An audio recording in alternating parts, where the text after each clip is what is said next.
जय जिनेन्द्र। जय जिनेन्द्र।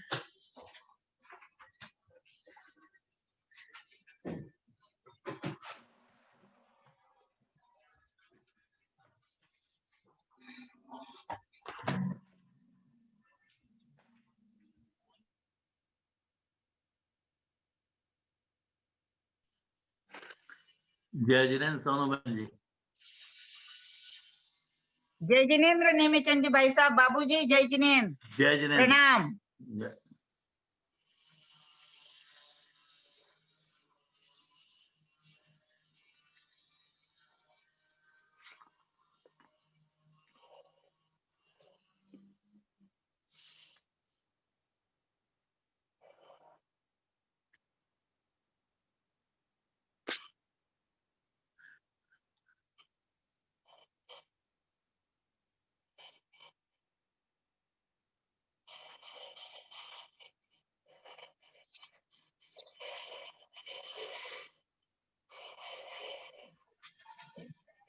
सभी को सादर जय जिनेन्द्र। मोक्ष जय मार्गस्य नेतारं वेतारं कर्म भूभृतां ज्ञातारं विश्वतत्त्वानां वंदे तद्गुणलब्धये। हमारा कल तक की क्लास में आठ सूत्र तक हम कर लिए थे। आज हम 8 के आगे लेंगे। विजय आंटी, आप 8 तक एक बार पढ़ दीजिए ना। जी जी जी जी सोनू दीदी जी।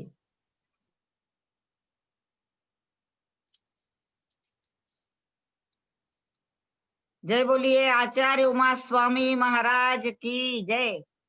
मोक्ष मार्गस्य नेतारं भित्तारं कर्म भूभृतां ज्ञातारं विश्वतत्त्वानां वंदे तद्गुण लब्धये। अब सूत्र बोल रही हूँ। सम्यक दर्शन ज्ञान चारित्राणि मोक्ष मार्ग तत्वार्थ श्रद्धानम सम्यक दर्शनम तन्निसर्गा दधिगमाद्वा जीवा जीवा श्रवबंध संवर निर्जरा मोक्षास्तत्वम नाम स्थापना द्रव्य भाव तस्तन्यासः प्रमाणनयैरधिगमः निर्देश स्वामित्व साधनाधिकरण स्थिति विधानतः सत संख्या क्षेत्र स्पर्शन कालांतर भावाल्प बहुत्वैश्च। यहाँ तक 8 सूत्र हो गए दीदी। सभी को जय जिनेन्द्र, प्रणाम। अब ये 9 नंबर का सूत्र लेते हैं आज। मति श्रुतावधि मन पर्याय केवलानी ज्ञानम। बाबूजी, आप ये वाला 9 नंबर पढ़ लीजिए। पढ़ लो। आ रही है आवाज मेरी? आ रही? हाँ, आ रही है। मति श्रुतावधि मन पर्याय केवलानी ज्ञानम। मति श्रुत अवधि मन पर्याय एवं केवल ज्ञान, ये पांचों सम्यक ज्ञान है। अब मति ज्ञान किसे कहते हैं? इंद्रिय और मन के द्वारा पदार्थों का जो ज्ञान होता है उसे मति ज्ञान कहते हैं। श्रुत ज्ञान किसे कहते हैं? मति ज्ञान से जाने हुए पदार्थों का जो विशेष ज्ञान होता है उसे श्रुत ज्ञान कहते हैं। अवधि ज्ञान किसे कहते हैं? जो द्रव्य क्षेत्र काल एवं भाव के पर्याय पूर्वक इंद्रियादि की सहायता के बिना आत्मशक्ति से वस्तु के रूपी स्वरूप को एक देश स्पष्ट जानता है, वह अवधि ज्ञान कहलाता है। अब मन पर्याय ज्ञान किसे कहते हैं? जो द्रव्य क्षेत्र काल एवं भाव की मर्यादा पूर्वक इंद्रियादि की सहायता के बिना आत्मशक्ति से परिकीय मनोगता चिंतित अर्ध चिंतित रूपी पदार्थों को स्पष्ट एक देश मनुष्य क्षेत्र प्रमाण जानता है, वह मन पर्याय ज्ञान है। केवल ज्ञान किसे कहते हैं? जो इंद्रिय और मन आदि की सहायता के बिना ही सकल आत्म प्रदेशों से विश्व के समस्त चराचर द्रव्यों की त्रिकालवर्ती समस्त पर्यायों को युगपत मतलब एक साथ युगपत जानता है, उसे हम केवल ज्ञान कहते हैं।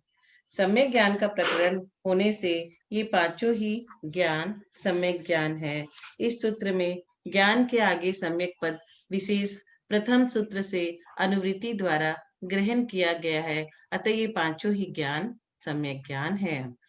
5 भेद रूप होने से ये पांचों ज्ञान ज्ञान की पर्याय है, क्योंकि चेतन आत्मा एक अखंड द्रव्य है, ज्ञान उसका गुण है,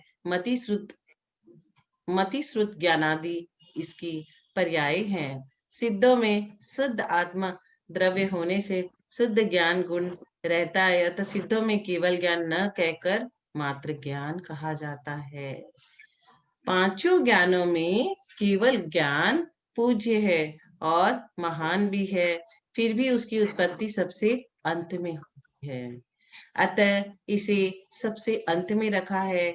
मना पर्याय ज्ञान केवल ज्ञान के समीप रखा है, क्योंकि ये दोनों ज्ञान सकल संयमी के ही होते हैं, हम लोग के नहीं हो सकते केवल ज्ञान और मना पर्याय ज्ञान। अवधि ज्ञान को मध्य में क्यों रखा गया है? क्योंकि अवधि ज्ञान संयमी और असंयमी दोनों को हो सकता है।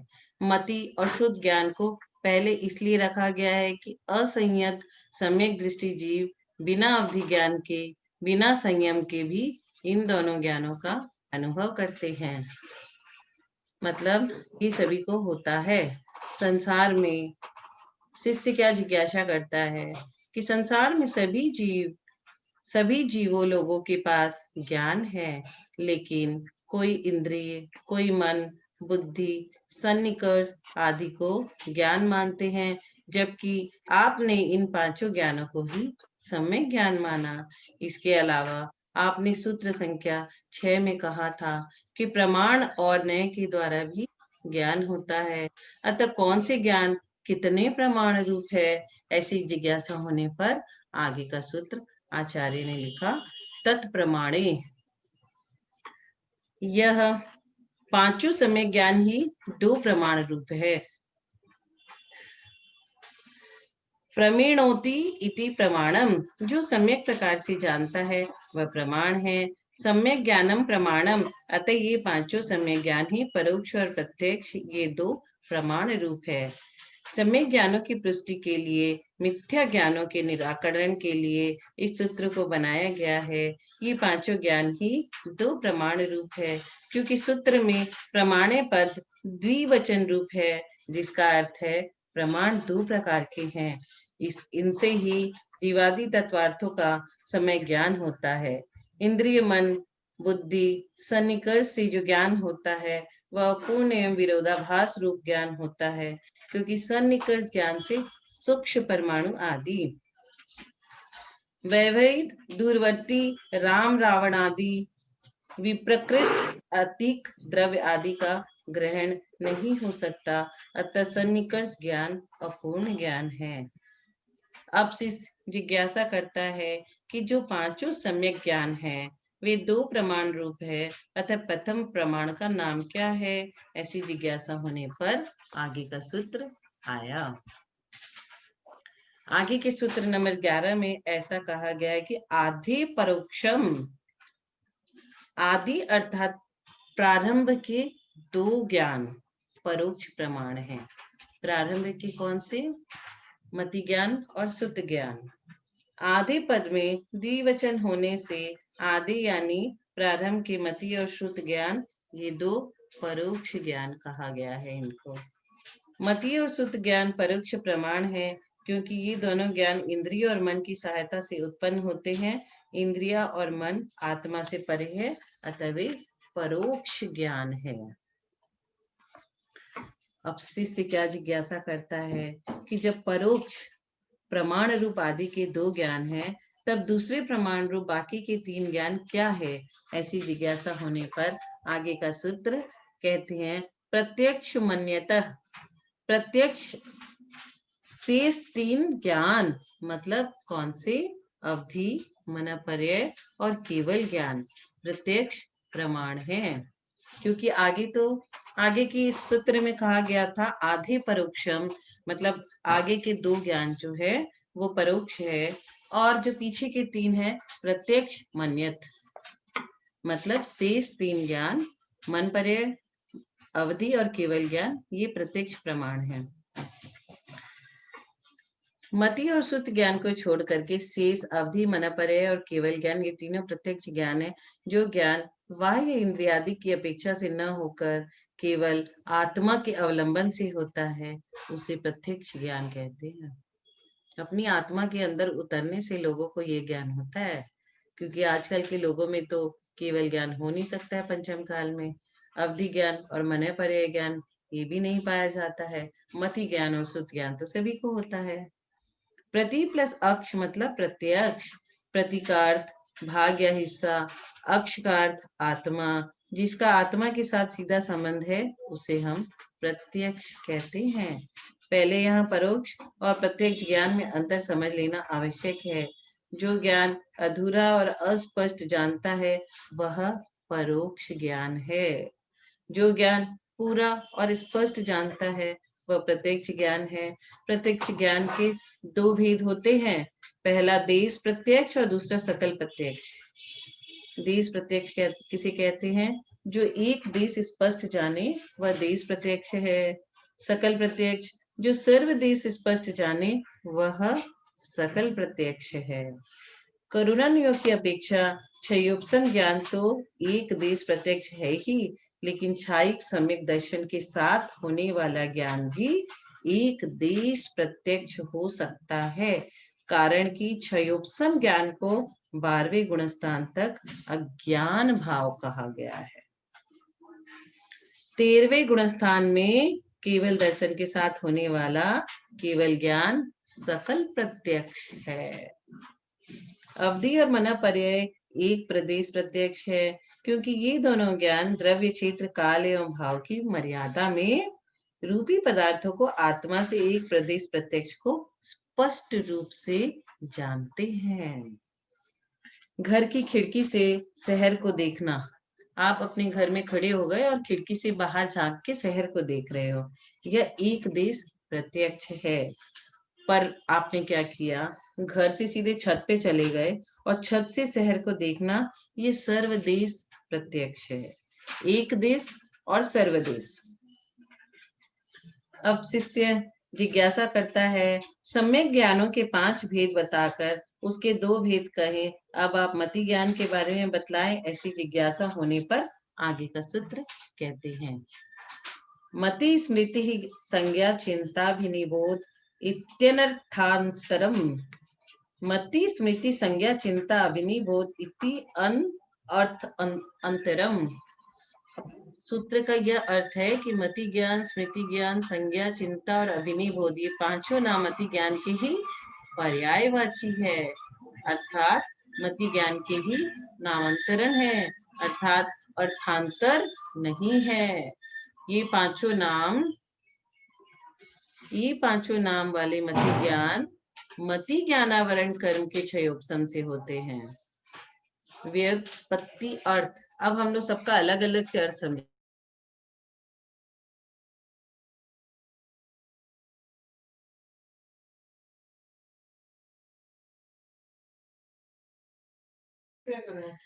मति मतलब मननम मति, मनन करने को मति कहते हैं। स्मृति मतलब स्मरणम स्मृति, स्मरण करने को स्मृति कहते हैं। संज्ञा मतलब संज्ञानम संज्ञा, विशेष जानने को संज्ञा कहते हैं। चिंता मतलब चिंतन चिंता, तर्क ज्ञान को चिंता कहते हैं। अभिनिबोध अभिनिबोधम, अभिनिबोध मतलब अनुमान ज्ञान को अभिनिबोध कहते हैं। पांचों इंद्रिय और मन से जो ज्ञान होता है वह मति है, जैसे यह देवदत्त है।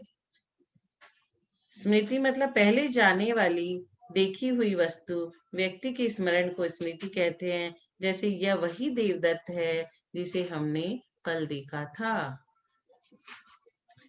संज्ञा मतलब वर्तमान वस्तु की पहचान बनाना संज्ञा है, जैसे यह देवदत्त है। चिंता, व्याप्ति ज्ञान को चिंता कहते हैं, जैसे जहां जहां घूम वहां वहां अग्नि है।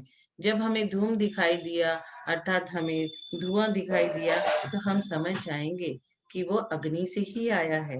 अभिनिबोध मतलब साधन से ही साध्य के ज्ञान को अभिनिबोध कहते हैं। इसका दूसरा नाम अनुमान ज्ञान भी है, जैसे ठंडी हवा से पानी गिरने का ज्ञान होना, इसे कहते हैं अभिनिबोध। अभि मतलब चारों ओर से, नि मतलब नियम से, बोध मतलब ज्ञान होना। अभिनिबोध है इस ज्ञान में द्रव्य, क्षेत्र, काल, भाव की मर्यादा के साधनों से साध्य का ज्ञान होता है। इस सूत्र में इति शब्द का अर्थ आदि है, जिससे आदि शब्द का अर्थ और या अन्य भी होता है। जैसे इति शब्द से प्रतिभा, बुद्धि, मेघा आदि का ग्रहण किया है। इनको भी मति ज्ञान जानना चाहिए। प्रतिभा, जिसमें कारण के बिना ही कार्य का स्वतः प्रतिभास हो जाता है, उसे प्रतिभा कहते हैं। किसी दीवार की ऊंचाई को बिना मीटर या फीट लगाकर भी सही बता देना, इस दीवार की ऊंचाई इसी दीवार की आधी ऊंचाई से दूनी है। जैसे मतलब कि दोनों में समानता प्रकट करना। बुद्धि, अर्थ ग्रहण करने की शक्ति को हम बुद्धि कहते हैं। जैसे कहाँ किस प्रसंग में कौन सी बात कहनी है या कौन सा कार्य करना है। मेधा, पाठ ग्रहण करने की शक्ति को मेधा कहते हैं। सतावधानी व्यक्ति सो अलग अलग शब्दों को सुनकर पुनः उसी क्रम से बोल देते हैं। उमा स्वामी आचार्य ने यह शब्द कोश रूप सूत्र बनाया है। साम्य व्यवहारिक प्रत्यक्ष एवं स्वसंवेदन प्रत्यक्ष ही मति ज्ञान के पर्यायवाची नाम है। अब शिष्य क्या कहता है, मति ज्ञान कैसे उत्पन्न होता है, ऐसी जिज्ञासा करने से आगे के सूत्र आचार्य ने लिखा है कि तदिंद्रिय निंद्रिय निमित्तम, वह मति ज्ञान इंद्रिय और अनिंद्रिय के निमित्त से उत्पन्न होता है। अर्थात जो इंद्रिय और मन की सहायता से पदार्थों को जानता है उसे हम मति ज्ञान कहते हैं। इंद्र जो आज्ञा और ऐश्वर्य को प्राप्त होता है उसे हम इंद्र कहते हैं।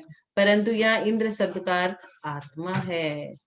उस आत्मा का जो लिंग या चिन्ह है उसे इंद्रिय कहते हैं। नाम कर्ण रूपी इंद्र के द्वारा जो रची जाती है वे इंद्रिया कहलाती है।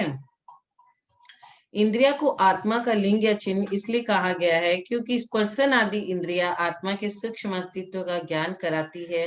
अर्थात इंद्रियों के माध्यम से आत्मा पर पदार्थों के विषयों के ज्ञान को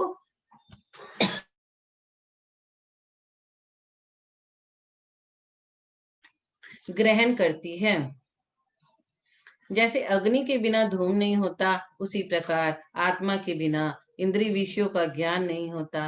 अतः इंद्रिया आत्मा के लिंग है। अनिंद्रिया मन को कहते हैं। अनिंद्रिया, मन, अंतःकरण तीनों शब्द एकार्थवाची है। जिस प्रकार इंद्रिया नियत देश और नियत विषय को ग्रहण करने वाली है, वैसे ही मन नियत देश विषय वाली स्थायी नहीं है, इसलिए मन को अनिंद्रिय कहते हैं।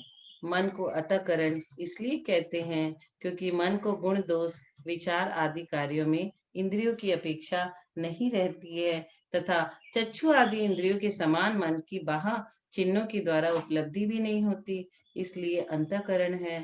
सूत्र में तत् पद पूर्व तथा पर बाद से संबंध जोड़ने के लिए है। पूर्व से मति ज्ञान, पर से अवग्रह, ईर्षा आदि जोड़ लेना चाहिए। अब शिष्य क्या जिज्ञासा करते हैं कि जब मति ज्ञान एक प्रकार का है तब प्रत्येक जीव का मति ज्ञान एक सा होना चाहिए, परंतु एक सा नहीं होता। अतः उसमें भेद का कारण क्या है, ऐसी जिज्ञासा होने पर आगे का सूत्र कहते हैं अवग्रहे हवाय धारणा। अवग्रह, ईर्षा, अवाय एवं धारणा, ये चार भेद मति ज्ञान के हैं। अवग्रह मतलब कुछ है सफेद या यानी आभास, आहट सा हुआ। ईर्षा मतलब क्या है, सिप है या चांदी, विशेष जानने की इच्छा हुई हमें। अवग्रह मतलब कुछ तो है, ऐसा एहसास होना। ईर्षा मतलब वो चांदी है, सोना है, सिप है, ये जानने की इच्छा।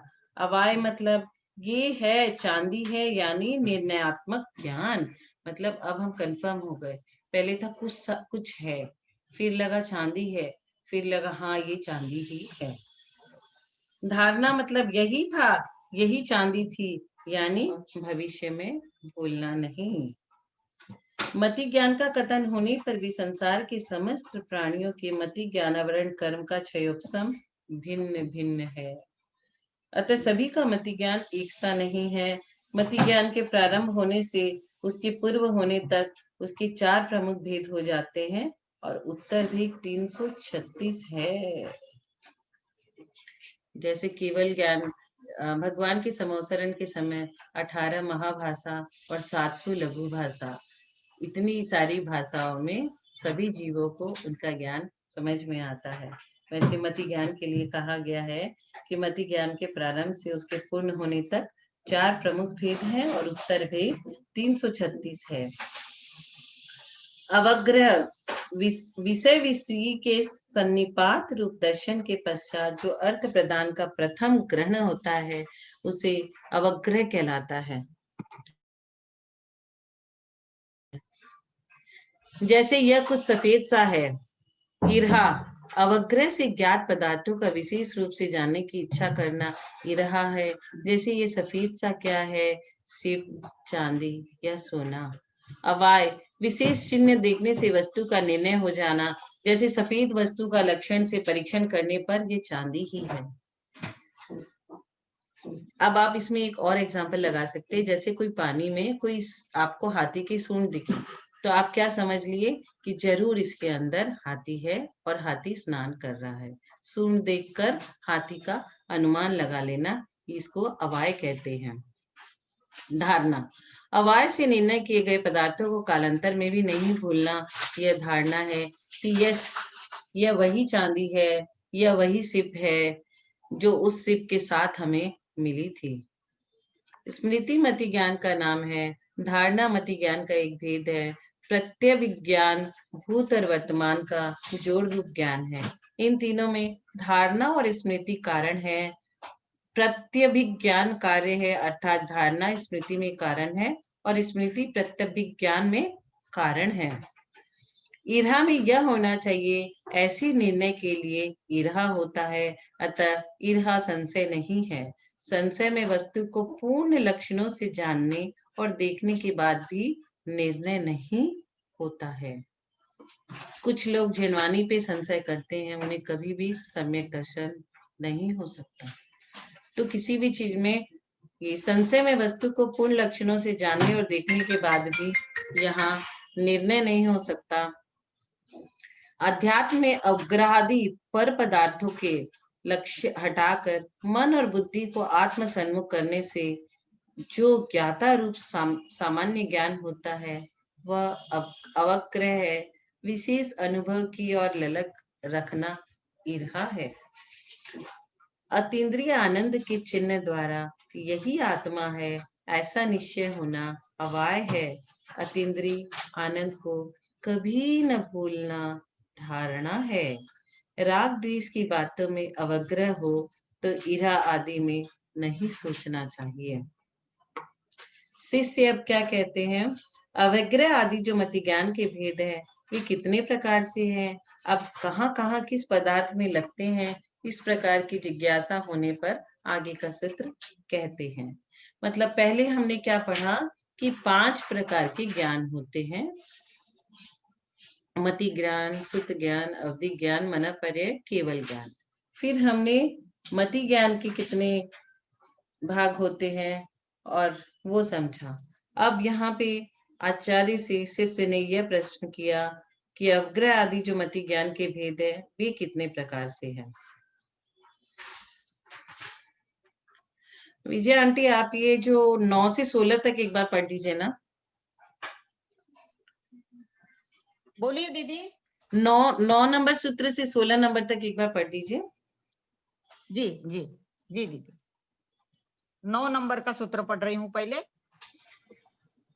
मति श्रुतावधि मन पर्यय केवलान ज्ञानम तत्प्रमाणे आद्य परोक्षम प्रत्यक्ष मन्यत।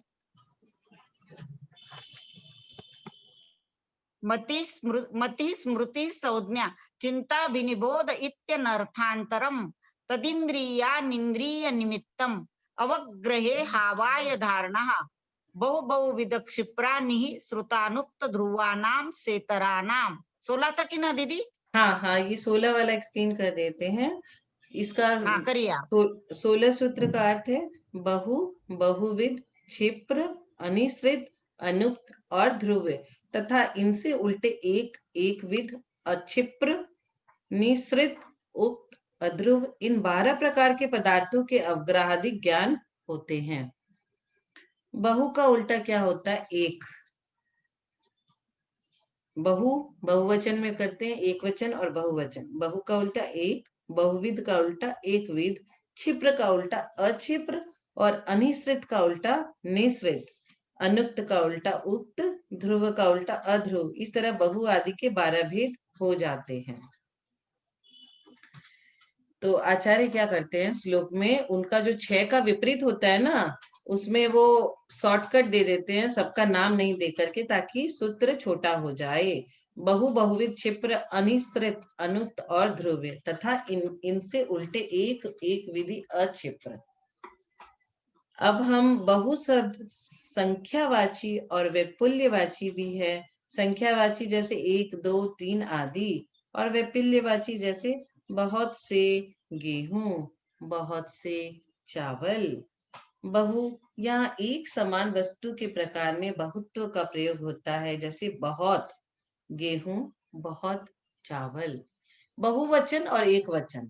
बहु मतलब बहुत, एक मतलब एक समान वस्तु के प्रकार में एक का प्रयोग होता है, जैसे बहुत गेहूं में से एक गेहूं। बहु माने बहुत सारा गेहूं, एक मतलब एक गेहूं। बहुविध, यहाँ एक समान वस्तु के प्रकार में बहुत प्रकार का प्रयोग होता है, यह बहुविध है, जैसे एक गेहूं की बहुत प्रकार की जातियां, बहुत प्रकार के चावल, जैसे गोविंदभोग चावल, आतप चावल, बहुत तरह की वैरायटी हो जाती है। एक विध, यहाँ एक समान वस्तु के प्रकार में एक ही प्रकार का प्रयोग होता है, वह एक विध है, जैसे एक गेहूं की एक ही प्रकार की जाति। एक गेहूं है और उसकी एक जाति है सरबती, जिसका हम लोग आटा बनाते हैं। जितने भी त्यागी व्रती है वो घर में गेहूं रखते हैं, उससे आटा बनाते हैं और उससे ही भोजन करते हैं। तो एक विध मतलब एक गेहूं की एक ही प्रकार की जाति। ये चारों संख्या एवं वैपुल्यवाची है, अर्थात एक बहु संख्यावाची, विध शब्द एक बहु के प्रकारवाची। जैसे एक संख्या क्वांटिटी है, एक विध एक प्रकार क्वालिटी है। क्वांटिटी और क्वालिटी, क्वांटिटी मतलब कितनी मात्रा, 1 किलो, 2 किलो, 3 किलो। क्वालिटी मतलब उसकी, उसमें क्या गुण है, क्या विशेषता है। क्षिप्र मतलब जिसका ज्ञान शीघ्र हो वह क्षिप्र है, जैसे गतिशील वस्तु का शीघ्रता से ज्ञान होना। और अक्षिप्र जिसका ज्ञान धीरे धीरे होता है वह अक्षिप्र है, जैसे स्थिर वस्तु का धीरे धीरे ज्ञान होना। अनिश्रित, पदार्थों के एक देश को देखकर सर्व देश का ज्ञान होना, वह अनिश्रित है। जैसे हम लोग बोले थे एग्जाम्पल में कि सूंड हाथी का देखा और समझ गए कि ये हाथी है, तो इसे कहते हैं अनिश्रित। निश्रित मतलब पदार्थों के पूर्ण प्रकट होने पर जो ज्ञान हो वह निश्चित ज्ञान है, जैसे पूरे हाथी को देखकर ही हाथी का ज्ञान होना। छोटे से सूंड को देख करके हाथी का ज्ञान होना, वह हमें अनिश्चित है। और निश्चित मतलब पूरे को ही देख करके उसका ज्ञान होना। अनुक्त, इससे हम ये भी कह सकते हैं कि पीछे देख करके हम समझ जाते हैं कि पीछे से कोई हमारे गुरु पधार रहे हैं। अनुक्त, बिना कहे ही अभिप्राय समझ लेना अनुक्त है, जैसे सूखे हुए होठ को देख करके कि उसके प्यासे होने का ज्ञान होना। कोई व्यक्ति बहुत दूर से आया है, दौड़ा दौड़ा आया है और उसके होठ एकदम सूखे हुए, तब समझ जाओगे इसको प्यास लगी है। वह अनुक्त ज्ञान से हमें पता चलता है। उक्त, कहने पर भी अभिप्राय का समझ जाना उक्त है, जैसे प्यासे व्यक्ति के कहने पर ही पानी पिलाना, अब आपको बोलना नहीं पड़ेगा।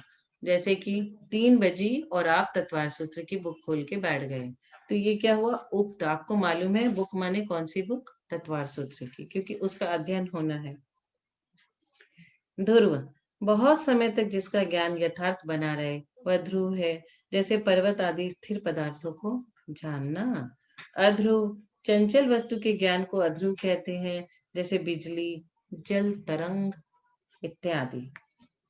अब शिष्य क्या जिज्ञासा करता है, अवग्रह आदि ज्ञान तो बहुविध आदि को जानते हैं, लेकिन बहु आदि किसके विशेषण हैं, ऐसी जिज्ञासा होता है। ऐसी जिज्ञासा होने पर आगे का सूत्र कहते हैं। अर्थस्य, अर्थस्य क्या मतलब है? बहु आदि 12 पदार्थ के भेद है। इन बहु आदि पदार्थों में ही अवग्रह आदि ज्ञान की प्रवृत्ति होती है। अर्थ के अवग्रह आदि चारों मति ज्ञान से होते हैं। अभी मति ज्ञान का ही विषय चल रहा है। ये बहुविध आदि 12 भेद पदार्थ के हैं, मति ज्ञान के नहीं। अतः मति ज्ञान के द्वारा ये पदार्थ जाने जाते हैं। यहाँ तक अर्थावग्रह का प्रकरण है, अर्थात 288 प्रकार का अर्थावग्रह है, क्योंकि आगे 18वें सूत्र में व्यंजनावग्रह का कथन किया है। अब शिष्य कहता है, ये चारों अवग्रह आदि ज्ञान पदार्थों के सभी 12 भेदों को जानते हैं क्या? ऐसी जिज्ञासा होने पर आगे का सूत्र आया। अब आगे का सूत्र लेने के पहले बाबूजी से मैं रिक्वेस्ट करूंगी कि आज 9 नंबर से लेके 17 नंबर तक का आप एक बार पूरा पढ़ दीजिए।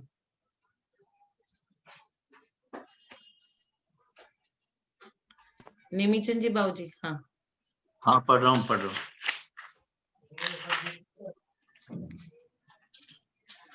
9 नंबर का। मति श्रुतावधि मन परे केवलानी ज्ञानम।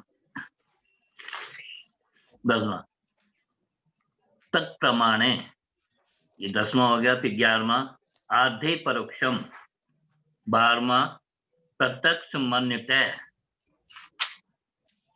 13वां मति स्मृति संज्ञा चिंता भी निबोध इत्थांतरन, और 14वां तदिन्द्रिया निंद्रिय निमित्तम, 15वां अवग्रहे हावाय धारणा,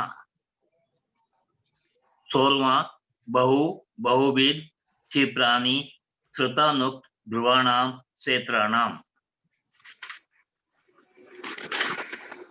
17वां अर्थस्य, और 18वां व्यंजनाष्टावग्रह, और 19वां न चक्षुर्निंद्रियाभ्याम। अब हम 18वां नंबर श्लोक को एक्सप्लेन कर देते हैं। व्यंजनस्यावग्रह, व्यंजन अर्थात अव्यक्त पदार्थ का अवग्रह ज्ञान होता है। अव्यक्त पदार्थ का अवग्रह ज्ञान होता है, ईर्हा आदि 3 ज्ञान नहीं होते हैं। अवग्रह 2 प्रकार का होता है। पहला अर्थावग्रह, जो पूर्व सूत्र में कहा गया है। दूसरा व्यंजनावग्रह, जो इस सूत्र में कहा गया है। इस अस्पष्ट पदार्थ में ईर्षत व्यक्त ईर्षत अव्यक्त रूप रहता है, जैसे हलवा पदार्थ में घी और आटा। हलवा लोग क्या बोलते हैं? हलवा, लेकिन वो किससे बनता है? घी से और आटा से। ईषत व्यक्त है, लेकिन शक्कर ईषत अव्यक्त है। पूर्व स्मृति मन के बिना कार्य नहीं करती है। पहले दर्शन, फिर व्यंजनावग्रह होता है, और फिर अर्थावग्रह, पुनः ईर्हा अवाय, इस क्रम से होता है। जैसे कान में एक हल्की सी आवाज का मामूली सा भान होकर रह गया, इसके बाद फिर भी नहीं जान सके कि किसकी आवाज थी। ऐसे हमें लगा, कुछ सुना, हल्का सा आवाज आई कान में, लेकिन किसकी थी यह नहीं पता चला। ऐसी अवस्था में केवल व्यंजनावग्रह ही होकर रह जाता है, परंतु धीरे धीरे यह आवाज यदि स्पष्ट हो जाती है तो व्यंजनावग्रह के बाद अर्थावग्रह और फिर ईर्हा आदि ज्ञान भी हो जाता है। इसलिए अस्पष्ट पदार्थों का केवल व्यंजनावग्रह ज्ञान ही होता है। स्पष्ट पदार्थों के चारों ज्ञान होते हैं। आज हम यहीं तक रखेंगे, 18 नंबर श्लोक, 18 नंबर सूत्र तक। उमा स्वामी आचार्य की जय। हम लोग जिनवानी स्तुति करते हैं। भाजी आप करोगे क्या?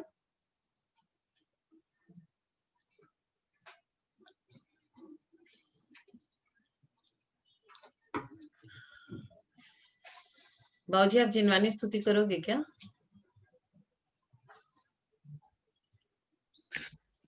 हाँ, यदर्थ मात्रा पदवाक्यहीनं मया प्रमादरे किंचिन्नोक्तं तन्मे क्षमित्वा विदधातु देवी सरस्वती केवल बौद्ध लब्धि बोधि समाधि परिणाम शुद्धि तात्मोपलब्धि शिव सौख्य सिद्धि चिंतामणिं चिंतित वस्तु दाने स्वयं वंदे मानस ममास्तु देवी।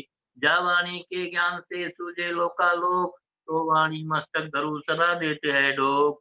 हे जिनवाणी बाटी तो ही जपो जिनरैन तो तेरा शरणा गए तो पावे सुख चैन। जे भजु अरियंत को गुरु सेवा निर्ग्रंथ दया धर्म पालु सदा यही मोक्ष का पंथ।